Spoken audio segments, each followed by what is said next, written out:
I enjoy the land and really passionate about agriculture, and yeah, I guess that challenge of helping growers meet those challenges, and it's a really enjoyable space to work in. Farmers are very down-to-earth people, and I find that side of it really enjoyable to work with.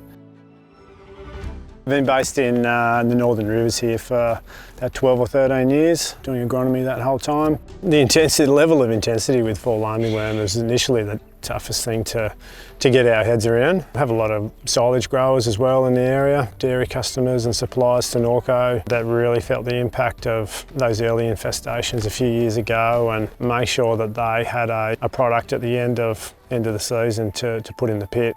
So what did you initially think about Intrepid Edge when it was released on the market? Oh, thank God there was something that came along. The good thing about Intrepid Edge is that it allows for rotation of chemistry, I feel like is the main thing. Not having reliance on a particular group of insecticides from an IPM point of view would be one of, if not the main things that is great about Intrepid Edge. Yeah, it allows for that rotation with other chemistry groups through the season. What about the efficacy of Intrepid Edge? Any experience with that?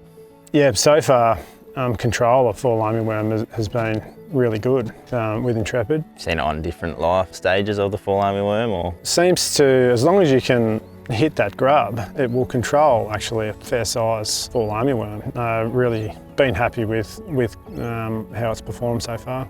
We have sprayed Intrepid Edge, was about 4 or 5 leaf, and similarly to this, it's done a really good job. I was back in there the next day or two and you can see it working straight away. The activity was actually pretty quick, which was nice to see. Well, Intrepid, it's got that knockdown effect and the residual control with the 2 actives in there, and residual control is just as important as that initial knockdown. Having something that remains on the plant or within the plant in those initial stages just to take the pressure off is really critical. We don't want to be in here every other day spraying.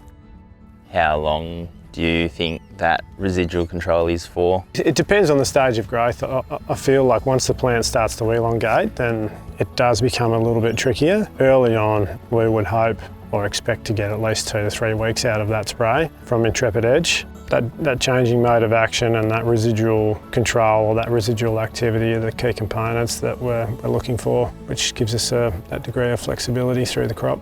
Yeah, happy with Intrepid Edge and how it's gone on safety for beneficials. It's done a really good job there and making sure those insects remain within the crop and are actively moving within the crop and looking for eggs and other food sources.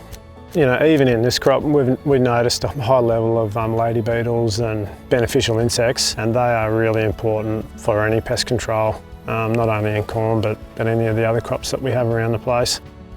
Yes, happy with the results of Intrepid Edge. Intrepid, when we look at growing corn and we look at what's required for the season, Intrepid is a part of that program. Even though this crop is in early and we're happy with how it's coming along, Intrepid Edge is still firmly a part of that program early in the piece to get us through and keep that pressure at bay.